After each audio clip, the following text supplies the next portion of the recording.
I recently heard the phrase, "Forgive yourself for the blindness that put you in the way of those who betrayed you."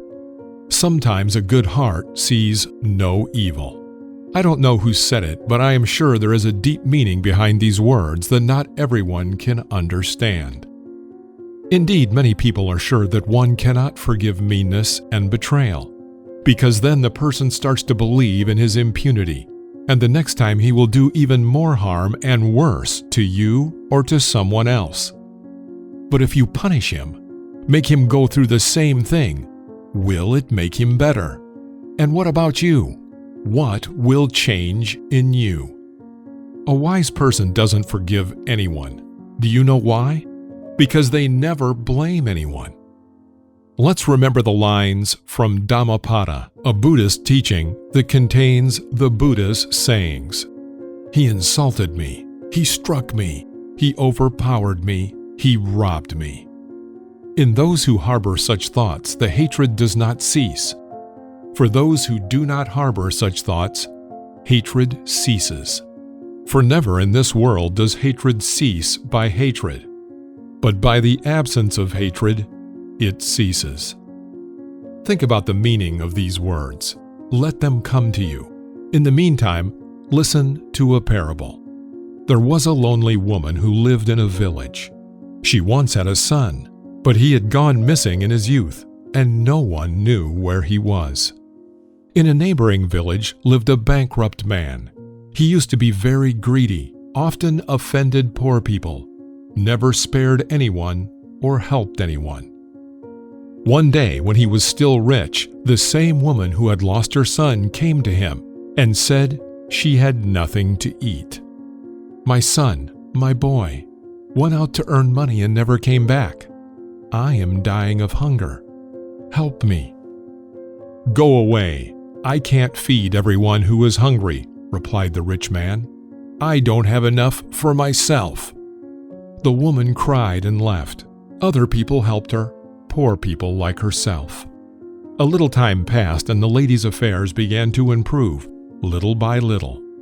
She gathered clay, made small pots and took them to the market where she sold them. With the proceeds, she bought flour and baked bread. One day, a wealthy man passed by, pushed the woman with his horse. The unfortunate woman fell and broke all the crockery she wanted to sell. The rich man laughed and rode past.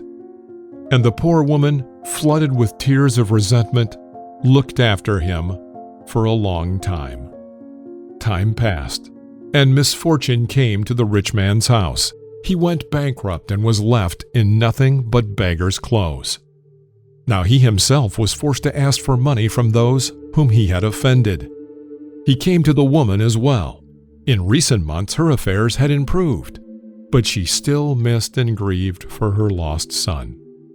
Hoping that God would take mercy on him in a foreign land for her kindness, she put a pitcher of water and still warm bread on the windowsill every morning. Whoever was in need could take both.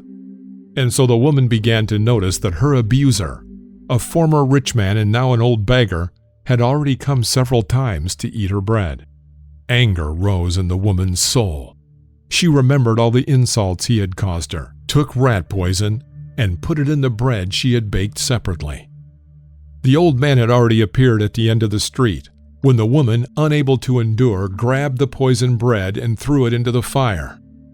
On the windowsill she put the one she had just taken out of the oven. I did evil. I got evil. I did good. I got good. The old man muttered, took the bread and water, and left. A few hours later, a tired wanderer came to the woman's house, and she recognized him as her son. "Mother, I had no strength to come to you," he later told her. "I was lying in the dust and dying of hunger and thirst, but I met an old man who took pity on me. He gave me water and bread, and in doing so, he saved my life." That's how hatred and evil breed their own kind. But sometimes a person can break this chain, and then his life will be better. The woman in our parable forgave the meanness and evil and received not only a reward, but an invaluable lesson that she had not been able to forget for the rest of her life.